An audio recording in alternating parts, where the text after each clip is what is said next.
স্যারের একটা অনুমতি লাগে তো। হ্যাঁ, আমরা সেটাই বলছি। আপনারা একটু বসেন প্লিজ, আমরা একটু কথা বলে নেই। আমি একটু সে কথা তো বলে আসছে নিই। আজকে। হ্যাঁ, অবশ্যই আসছে। থমথমে পরিবেশ বিরাজ করছে বাংলাদেশ কারিগরি শিক্ষা বোর্ডে। সনদ বাণিজ্যের বিষয়ে জানতে সকাল সকাল উপস্থিত হই রাজধানীর আগারগাঁওয়ে অবস্থিত সরকারি এই প্রতিষ্ঠানটিতে। গেটে যেতেই ক্যামেরা দেখে আটকে দিল আনসার বাহিনী। কথা হলো তাদের সিকিউরিটির এক কর্মকর্তার সাথে। একটু কথা বলেন। হ্যাঁ, কথা বলবেন, কোনো বলেন সমস্যা যে নেই। বাংলাদেশ থেকে আসছে। সেটাই। হ্যাঁ, বাংলা বাংলাদেশ। বিষয় না। হ্যাঁ। ওকে, সমস্যা নেই। আপনার একটু এই ফ্যান আছে না ভিতরে? আমরা আছি, সমস্যা নেই। আপনি আচ্ছা, তাকে জানাই আমরা সার্টিফিকেট বাণিজ্য চক্রের বিষয়ে কথা বলতে চাই এই বোর্ডের চেয়ারম্যানের সাথে। তিনি আমাদের গেটের বাইরেই অপেক্ষায় রেখে গেলেন চেয়ারম্যানের অনুমতি নেওয়ার জন্য। আমরাও অপেক্ষা করলাম বোর্ডের প্রধান গেটের সামনে।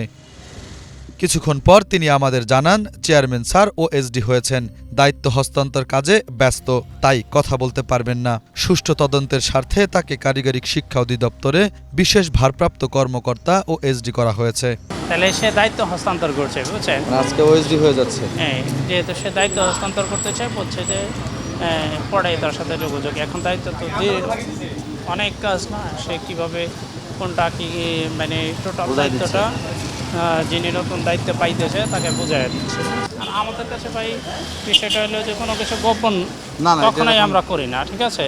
আমার কথা হলো প্রত্যেকটা জিনিস, অফিস, সরকারি কাজ সব কিছু সরকার বা জনগণের নখদর্পণে থাকবে। এদিকে গোয়েন্দা বিভাগের অতিরিক্ত কমিশনার হারুনা রশিদ বলেছেন, মঙ্গলবার কারিগরি বোর্ডের সদ্য ও এসডি হওয়া চেয়ারম্যানকে জিজ্ঞাসাবাদের জন্য ডাকা হবে। সনদ বাণিজ্য নিয়ে সাংবাদিক ও দুদক সহ যাদের নাম এসছে, তদন্তের প্রয়োজনে সবাইকে ডাকা হবে। এখানে যাদের নামই এসেছে তাদেরকে প্রত্যেককে আমরা পর্যায়ক্রমে ডাকবো। আগে আমাদেরকে একটু বোর্ডের যে সাবেক চেয়ারম্যান, যিনি তাকে গতকাল ওএসডি করা হয়েছে, আপনারাই বললেন, এখন তাকে আমরা আগামীকাল ডাকবো। তার সাথে কথা বলার পরে তারপরে আরও যারা আছে, যাদের নাম এসেছে, তাদেরও আমরা ডাকবো, তাদের সাথে কথা বলবো।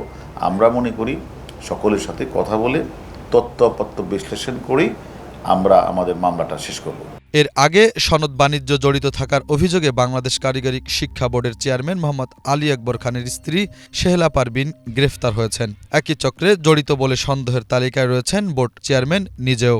তাই তো স্ত্রীকে আটকের দুদিন না যেতেই এবার চেয়ারম্যান পদ থেকে ওএসডি করা হলো মোহাম্মদ আলী আকবর খানকে।